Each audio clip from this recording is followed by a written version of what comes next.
To channel reforming commerce. तो आज की हमारी वीडियो जो है वो किसके बारे में है, माइक्रो इकोनॉमिक्स के बारे में है, of class 11th for chapter number 1।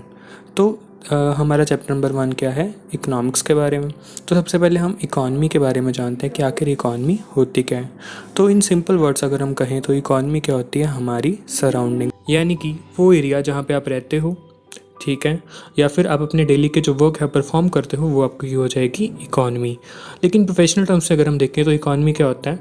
So economy means the state of a country और region in terms of production, कि एक कंट्री में एक जगह पे, स्पेसिफिक जगह पे कितनी प्रोडक्शन हो रही है गुड्स की और कितनी गुड्स कंज्यूम की जा रही हैं, वो क्या हो जाएगी इकॉनमी। और उस एरिया में मनी की सप्लाई क्या है उसको हम क्या बोलेंगे, इकॉनमी।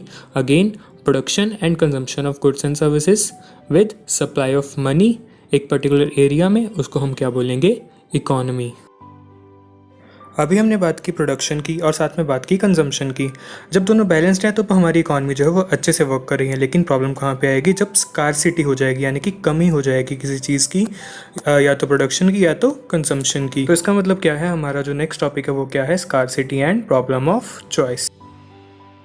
तो सबसे पहले देखते हैं स्कार्सिटी क्या है। स्कार्सिटी क्या होती है, जब सप्लाई जो है रिसोर्स की वो कम हो जाए डिमांड से उसकी, यानी कि प्रोडक्शन जो है हमारी वो क्या हो रही है, कम हो रही है, लेकिन उसकी जो डिमांड है, जो कंजम्पशन है वो ज़्यादा है। तो उस केस में क्या होगा, प्रॉब्लम ऑफ चॉइस राइज हो जाएगी। अब चॉइस क्या है, process of selection from available limited resource, यानी कि जो लिमिटेड रिसोर्सेज हैं उसमें से हमें क्या करना पड़ेगा, चूज़ करना पड़ेगा। 10। तो इसका मतलब क्या हुआ कि जो स्कार्सिटी है, जो कमी है, वो क्या कॉज करती है, चॉइस करने के लिए हमें क्या करती है, मजबूर करती है। और जो चॉइस है वो क्या लीड करती है, टू द डिसीजन मेकिंग, यानी कि हमें डिसाइड करना पड़ता है कि हमें कौन सी चीज़ खरीदनी है कौन सी नहीं। और जो डिसीजन मेकिंग है वो क्या है, relates to the uses of limited resources की, जो हमारे पास रिसोर्सेज लिमिटेड है उसको, उसकी यूसेज को, ठीक है, किस तरह से कि जो कंज्यूमर है वो अपनी सेटिस्फेक्शन को मैक्सिमाइज कर ले और जो प्रोड्यूसर है वो अपने प्रॉफिट्स को क्या करे, मैक्सिमाइज करे। Let me explain you with an example, कि जैसे फॉर एग्जांपल आपको फ्रूट्स खरीदने हैं, आपको भूख लगी है, आपके पास 50 रुपीज़ हैं, ठीक है। तो आपके पास दो चॉइस है, या तो आप मैंगो खरीदोगे या तो आप बनाना खरीदना चाहते हो, ठीक है। या फिर आप क्या करोगे, दोनों का कॉम्बिनेशन खरीदोगे जिससे आपकी जो मनी है वो भी यूटिलाइज हो जाए और आपकी जो भूख है वो भी मिट जाए। तो here you get the point of decision making। तो इसी से हमें पता चलता है इकोनॉमिक्स टर्म के बारे में। इकोनॉमिक्स क्या है, refers to allocation of scarce means in such a way that consumer maximises satisfaction and producer maximises profits. इसका मतलब क्या है कि इकोनॉमिक्स क्या डिपेक्ट करती है कि एलोकेशन मीन्स बांटना, जो भी स्कार्स मीन्स है हमारे पास, जिस चीज़ की हमें, जिन रिसोर्सेज की हमें कमी है, उनको बांटना किस तरीके से कि जो कंज्यूमर है उसको अपनी सेटिस्फेक्शन मैक्सिमाइज़ हो जाए और जो प्रोड्यूसर है उसके जो प्रॉफिट्स हैं वो क्या हो जाए, मैक्सिमाइज़ हो जाए, यानी कि बढ़ जाए। तो इसको हम क्या बोलते हैं, इकोनॉमिक्स। अब जो वर्ड इकोनॉमिक्स है उसको हम 2 पार्ट्स में डिवाइड करते हैं, micro economics and macro economics. Micro means small and macro means large.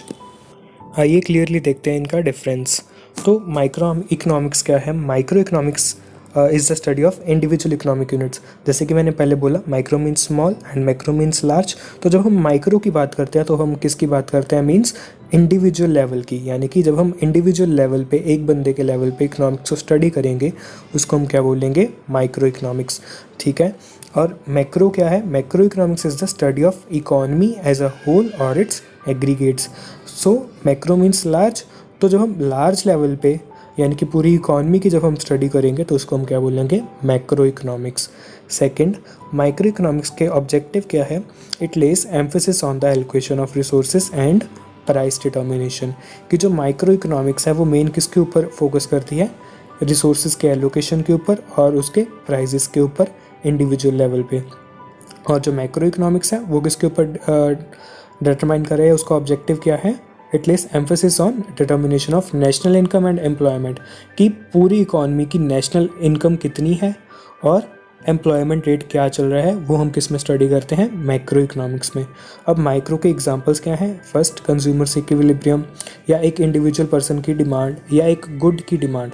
लेकिन जब हम मैक्रो की बात करते हैं तो उसमें आ जाती है पूरी इकॉनमी की नेशनल इनकम या एग्रीगेट डिमांड कितनी है पूरी इकॉनमी की, या प्राइसेस इन्फ्लेशन कितनी है या डिफ्लेशन कितनी है पूरी सोसाइटी में, उसको हम स्टडी करते हैं मैक्रो इकोनॉमिक्स में। तो ये था हमारा डिफरेंस माइक्रो और मैक्रो के बीच में। अब इसके बाद हम बात करेंगे एक नए टॉपिक की, that is difference between positive and normative economics. तो चलिए देखते हैं इनका डिफरेंस। तो पॉजिटिव इकोनॉमिक्स क्या होता है? Positive economics deals with economic issues related to past, present and future. कि जो पॉजिटिव इकोनॉमिक्स है, जैसे कि नेम स्टेट कर रहा है, वो किस चीज़ के बारे में बताती है? वो वाली इकोनॉमिक्स के बारे में जो पास्ट में हो चुकी है या जो प्रेजेंट में चल रही है या जो फ्यूचर में होने वाला है उसके बारे में बताएगी। और जो नॉर्मेटिव इकोनॉमिक्स है वो किसके साथ डील करती है? With the opinions of economist.